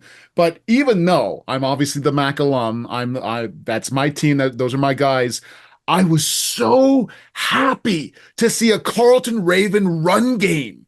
Seeing Ethan Roca take off 18 attempts, 130 yards and 1 touchdown was so awesome to see because if you can have that consistently, coupling that with Elijah Barnes, throwing to guys like Kasim Ferdinand, Frederick Hatchie, and Tristan Reddy, my goodness, the capabilities here. Now, on the McMaster side of things, we do not see Mitchell Price in this one. He is out for Ooh, this game. great call out. But once again, we don't call out the O line. Who else will? Ravens offensive line starting through. I'm going to go through the entire list here. Right tackle, 53, Jet Hudson. Right guard, 56, Bradley Peters. Center, number 57, Angus O'Mara. Left guard, 58, Dylan McCoy. Left tackle, 65, the one and only Patrick Lavoie. Watching these guys, especially in the third and fourth quarter when the game's getting really tough, and watching the entire line of scrimmage move forward 3 or 4 yards so that Ethan Roca is getting the ball and nobody is making first contact with him until he is 5 or 10 yards down the field. And he's obviously showcasing he's got a pretty good capabilities to run the ball, making a couple guys miss and taking off as long on the day 27. But to see consistently the entire defensive line get pushed back from McMaster, I was really impressed with this Carlton Ravens O line. Certainly, once again, we talked about how unorthodox Scott Brady and his defense can be. They picked them up pretty consistently for the most part in this game. So, really love to have seen that. Typically speaking, here, and certainly going into last year to talk about the Marauders just a little bit more, we've seen that this McMaster defense a lot of the times have had to bail out McMaster's offense and try to get them into solid scenarios in order for them to win. In this case, I don't want to say it was the opposite because it's not like McMaster's defense played terribly, but certainly this offense really came to play and they came out in certain key scenarios to help them win and to help them put it into awesome spots. So just wanted to call that out once again. If you can't tell, I'm a little excited about McMaster winning, but As he should be. I cannot get over, and we've talked about this a number of times, and I don't want this to turn into the, oh yeah, they're going to make great plays, whatever. Kasim Ferdinand is one of the best receivers, and he had a second team All Canadian production last year. I think he's doing better this year. I've seen some of the catches that I've been seeing from this young man. He finishes with 6 catches for 98 yards and a touchdown here. And I have just loved the production that this young man has been putting out game after game after game here. You mentioned in Elijah Barnes kind of showing his age a little bit in this one. Both of those interceptions either being tipped or the last one, Ethan Stewart, to really seal this one, was sailed just over his target there, which is unfortunate because I can't remember who he's throwing it to, but they were pretty open and could have potentially scored on I that think it one was too. Kasim. I think, yeah. I think so. I think you're right as well. I think he had the capabilities there, but still, this Carlton Raven squad is so much better than a 1-4 record. Yeah. Firstly, don't act like, oh, it's such a shame he didn't connect with Kasim Ferdinand to beat my Marauders on the road. You liar. But what an ending that would have been to a game that already was so stellar. And, you mentioned the O-line and good job by you in naming all those guys. You mentioned Angus O'Mara in the middle, been with that program for a couple of years there, holding it down. And again, an O-line that I remember going into 2023, we're looking at this team. We're looking at a lot of youth specifically on that O-line and really starting to see the mesh. And again, when you get a guy like Lavoie back, who's of CFL caliber through and through, it really just, it really ties the room together, if you will. And just what I loved was how when they were running the ball in the third quarter, they're down a score and then some, and they're saying, hey, look, this is what's working for us. We often talk about that where the Westerns, Laurie's of the world end up giving a lot of passing yards because they get up big and then teams have to throw on them. It's the nature of football. Passing is usually the most effective way to get the ball down the field that quickly, if you will. And obviously for Carlton, we know that's what they do the best offensively. So again, I just love that they saw that Rocco was going off, that Keyshawn Reed was going off. The O-line had some mojo going. I love that you brought up that there was no Mitchell Price in the middle. And obviously that's worth noting. That is massive. But just again, showing a certain diversity of offense from this team that we really haven't seen in a few years, aside from like the odd performance here and there. Maybe this will prove to be that odd performance for this particular year as well. But when you look at Keyshawn Reed being his first year, Roca, I think in his third year, and then again, like I loved seeing a lot of that production was on zone reads with Elijah Barnes, where we've seen enough tape of him, and by we, I mean not just us, but like OUA coaches, where that field side end or whomever it is taught, hey, look, let them just run downhill and let's let our guys like make the tackle, swarm to the ball. Don't let Elijah get out wide because also he can throw off platform as well. So it just becomes so much more of a threat if you get the defense flowing one way. Here comes Barnes, and then there goes Ferdinand, there goes Hatchie, there goes Reddy, all these things. And the last thing I'll just add on to that, though, is that Barnes showing a little bit of the Elgersma in him, where once he hands that thing off, he's going to then throw a shoulder into that defensive end. So, you know what? I'm becoming such a big fan of this young kid Mhm. and what he's doing there. And I can't wait to see him continue to grow in with this system and with these players. And just, again, what Coach Corey Grant's been doing there. Obviously, we're seeing some new faces over the last few years, and we're seeing some new guys in the Toronto area and really seeing the energy they're bringing to their clubs. And Coach Grant's been with Carleton for a few years now. We had the pleasure of interviewing him in the offseason, and it's so apparent from the second you get to meet him, whether over a Zoom call or in person, just the type of leadership he brings, making you feel warm and welcomed and loved as he talks about with his club. So again, like let's not make this a year where we think that Carleton was a basement dweller only by looking at the record. This is an awesome team. So exciting to watch. They've been in some of the great games we've seen this year, from a game winning, being on the losing end of a game winning 55-yard field goal at the hands of the Windsor Lancers, to then seeing this outstanding offensive performance by your Marauders, that defense consistent as all heck. And Tom, you finally got your game, your 4 quarters of excellence from your Master Marauders. And much like the Carleton run game, maybe it'll be the outlier on the year. But if this is them getting that stuff in order, that is a scary notion for every other team in the OUA. Plus, they now get to go onto their bye to just solidify these things that much more, go to the tape, see what's working best for them, this, that, and the third. And for Carleton, they get to stay at home where they welcome in Coach Janke and his York Lions for a game that I'm really excited to see how these teams respond. York off of the major win, and Carleton coming off of this tough loss down the stretch. Tom, any final thoughts on this one with your Marauders picking up a huge win on the road? Yeah, the one thing that I wanted to bring up is once again shouting out to Tristan Reddy for that outstanding punt return touchdown. Yep. When you look at it, both and for sorry, I should back up this a little bit. I love the fact that you brought up these announcers because I also tuned in and I wanted to shout them up. Tristan Ford is the young man, the play-by-play caller, and Jeffrey Morris is the announcer or the color commentator. Both of them are very genuinely great to listen to. I did pick up, if Jeffrey Morris and Casey, you do listen to this, I did pick up your Tears for Fears reference. I know that band. I know who they are. So I've certainly loved hearing that. But all of the amazing stories, including the one about Denny Ferdinand Yeah. and Denny Wow. Ferdinand Sr. and the father, and how the two Ferdinand boys never actually got a chance to meet their dad, was just such an incredible backstory that we didn't certainly know going into that. So absolutely love listening to both of you on the call here for the Ravens. Well done in doing that. But they were talking about how incredible Michael Horvat can be in certainly some of his kicks. And that punt, certainly don't want to put this on Michael Horvat. It was 100% Tristan Reddy, but Tristan Reddy catches the punt, and like from the stream, you look around, and the stream probably encompasses like 10 or 15 yards around him, and there is no other Marauders there because Horvat has just booted this ball so far, and that obviously gives Tristan Reddy enough room and space to just make a few guys miss and take off and really do things here. So Michael Horvat in that one instance, hunting too far, out kicking his coverage in the literal sense of the term, and not just when people talk about me marrying my I wife. was literally going to say that. But yes, man. I absolutely love this. Once again, I've very, very excited about the potential that this Carleton Raven squad has. They need to put things together.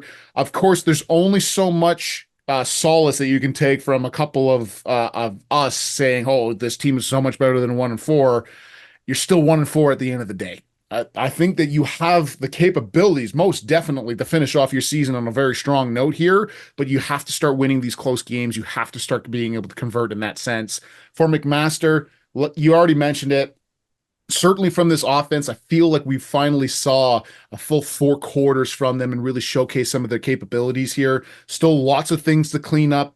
but I think really fantastic momentum moving into a bye week for you to shore up some things here. So shout out to that McMaster social media team. I'll show you the post afterwards, Zach. Probably my favorite post of all time. It was Oh just so God. so hilarious in that. But love the engagement. Love what I'm seeing from these Marauders. Rest up. You've earned it, guys. Oh gosh, I can't wait for that. And hey, next time they're gonna be taking the field, we're gonna be in their barn setting that one up when they host the Western Mustangs. So I better be on my P's and Q's before I head back into Ron Joyce Stadium with a target on my back, a bigger target on my back than I think I already have whenever I go into the city of Hamilton alone. Holy cow, Tom. Our weekend's not done yet on the recap because we go to the other side of the 401 where it literally and metaphorically ends in the eyes of the Don Cercelli, where the Windsor Lancers under the golden arches with their blue collar gold swagger take out the Ottawa GGs 21-18. Off the top, we talk a lot about Ottawa and Windsor over the last in this decade. You brought up the history and how long it had been since Windsor had beat Ottawa or whatever that, right? That's since over a Mhm. decade, whatever that was. And we talked about how many great matchups we've had between these two teams. But we mentioned, of course, whether it's Windsor, Ottawa, Windsor, Carleton, just the nature of that commute. And no doubt with that, there's a lot of folks who might not make that drive.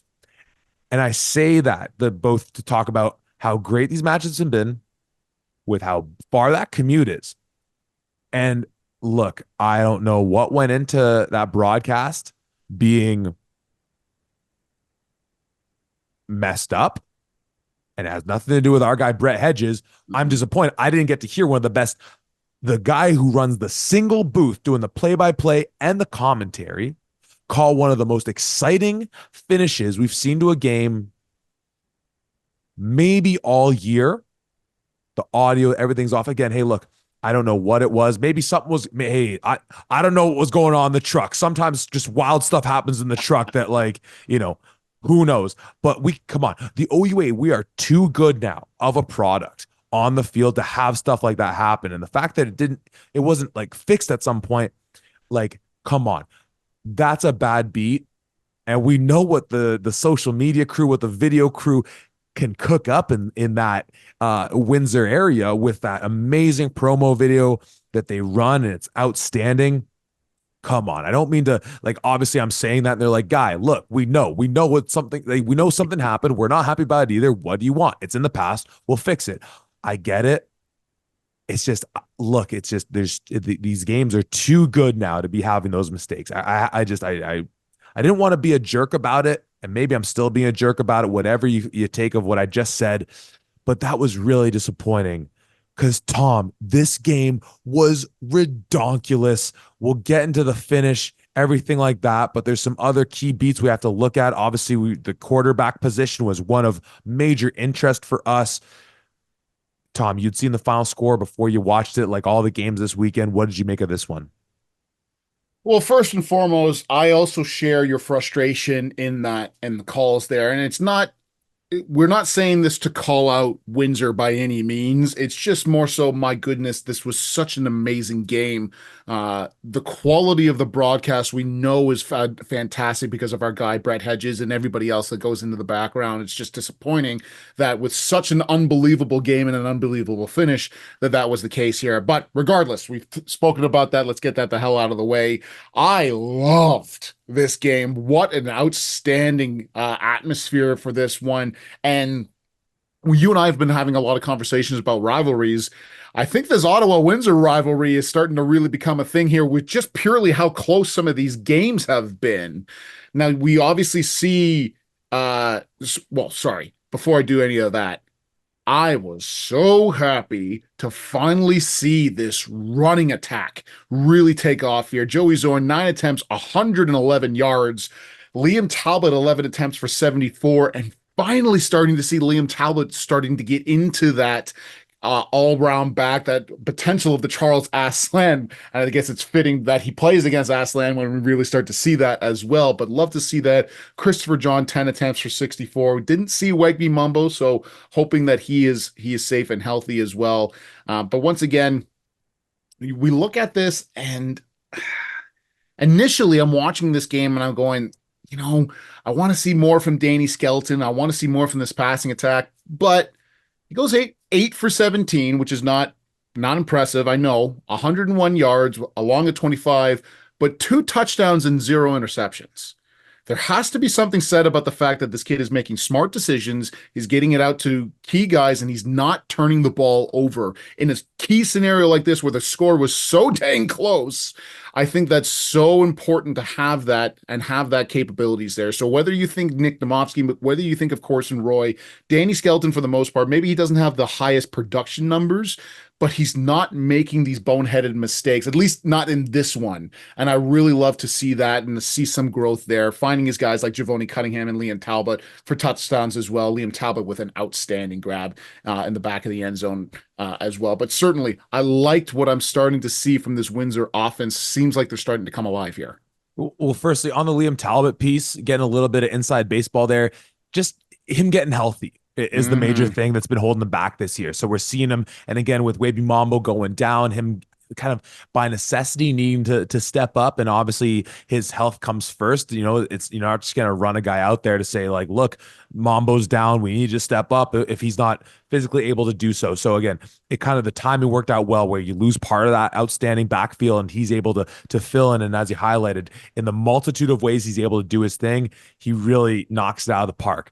Great job by you in talking about Danny Skelton. And this might be the moment where I have to go and find the clip of me talking about what a great game, what a successful game for Skelton would look like in this game, where you say, look, keep it away from that secondary for Ottawa and maybe 11 for 16 with 150 and a couple touchdowns, no interceptions.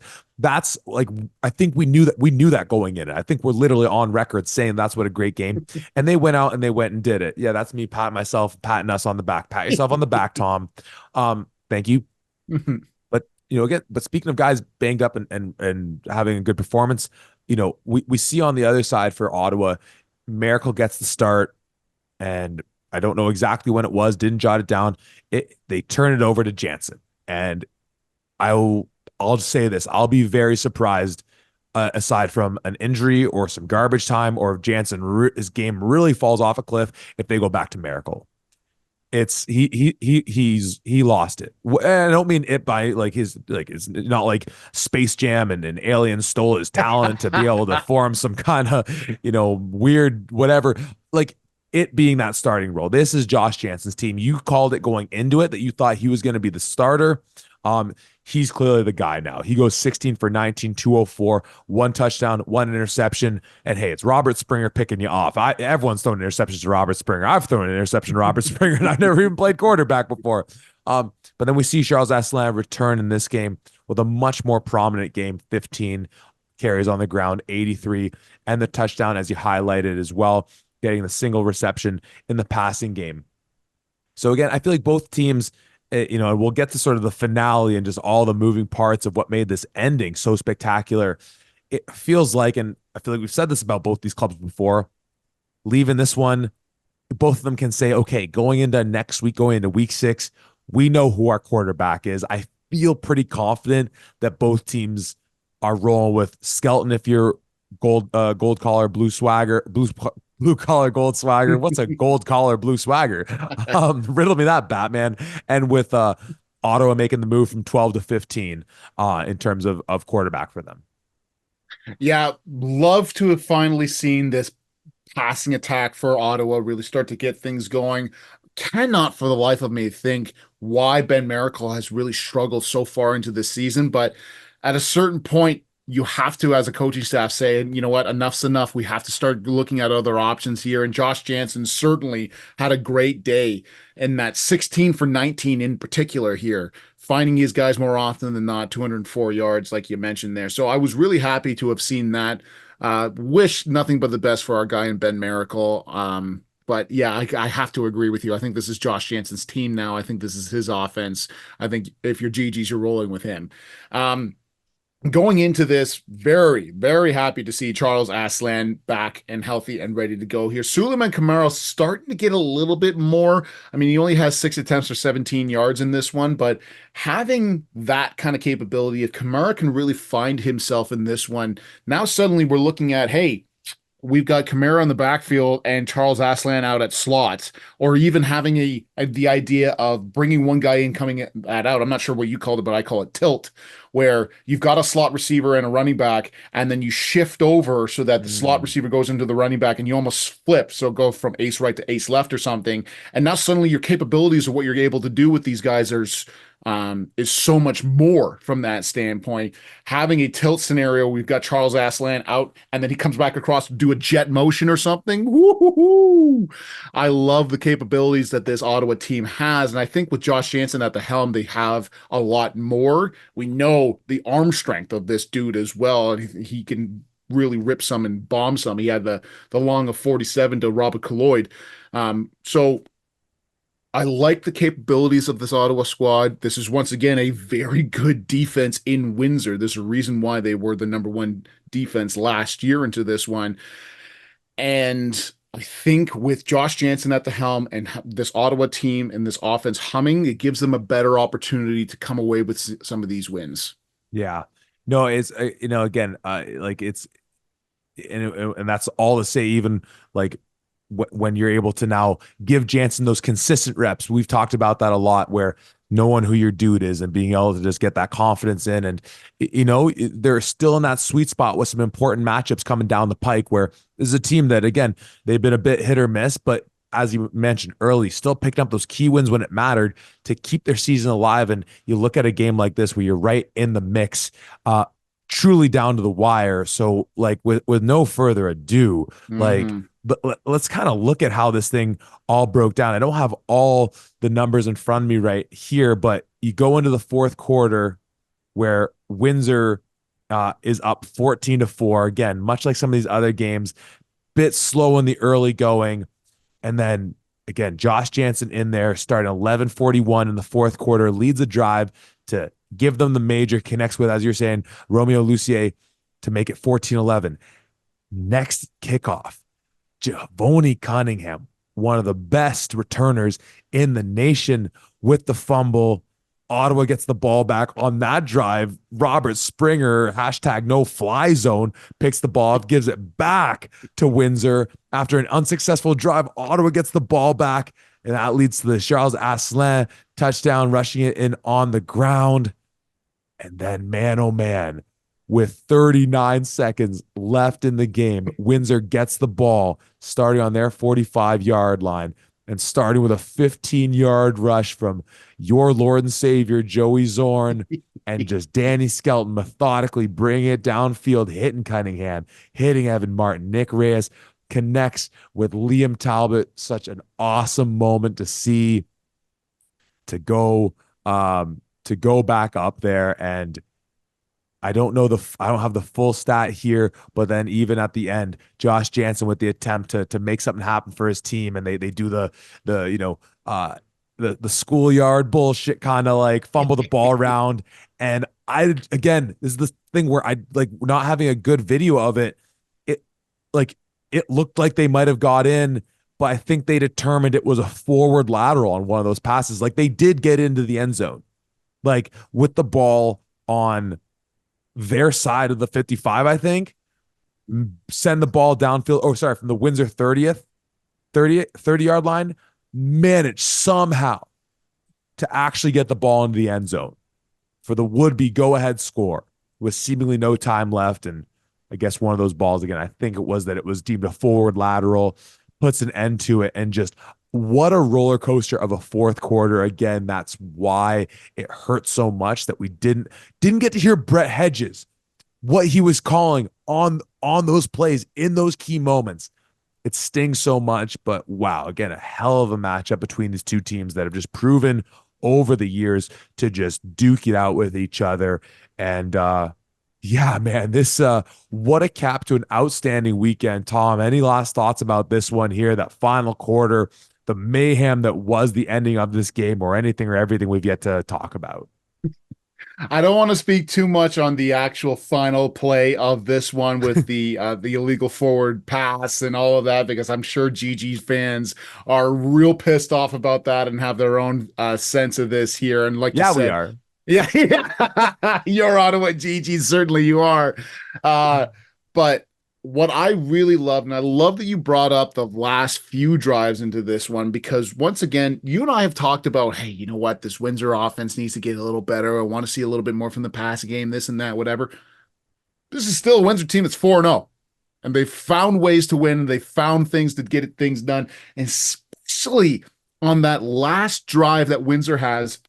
Like you mentioned, Mm. Danny Skelton completes the ball 4 times in a row to Cunningham, to Martin, to Reyes, and to Liam Talbot for the 25-yard touchdown, the go-ahead ultimate game-sealing touchdown here. When you needed him to perform, Danny Skelton came through, and he had ice in the damn veins. He was able to get things done. So that's really where, at the end of the day, yes, is this do they have a lot of things to work on offensively? Absolutely. Are you 100% happy with the production that happened in, especially in the passing game? No.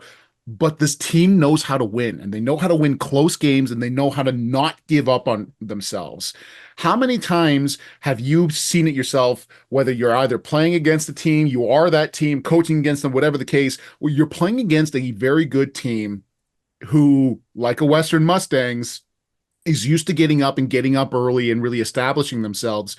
When they're out of that and they're now starting to, hey, we have to come back in this game, and it's not a scenario that we're used to, or hey, we're used to really blowing teams out and now it's a close game, or we don't have that confidence in ourselves, or whatever the case, and you start to fold that way.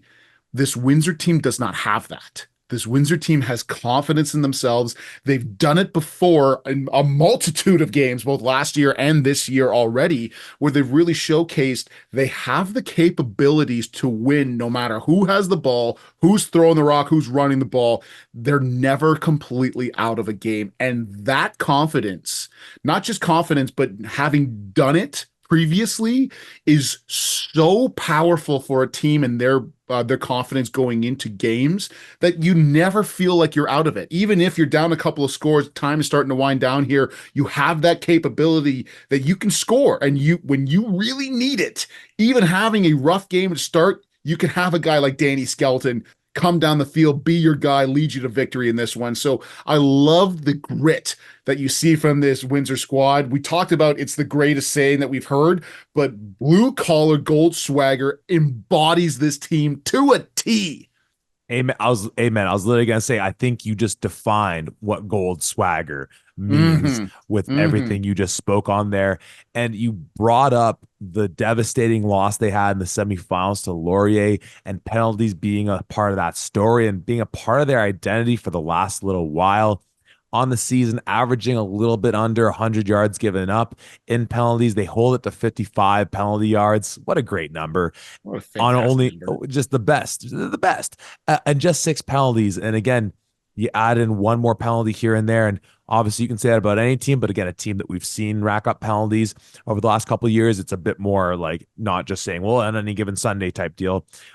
They keep it composed, they pick up the win, and yeah, as you said, they're still riding high, undefeated, and cannot wait to see, as towards the end of the season they start to duke it out with some of these other heavy hitters from around the league. Obviously, going into next week, that is going to be a bit of a different story when they get U of T coming in. We'll see again how U of T looks to attack them with their offense. We talked about some of the losses that they had, or guys that went down. We'll see how Windsor handles that. And man, we saw Claudia Mooson pick up 2 sacks in this one. Mhm. Boy, oh boy.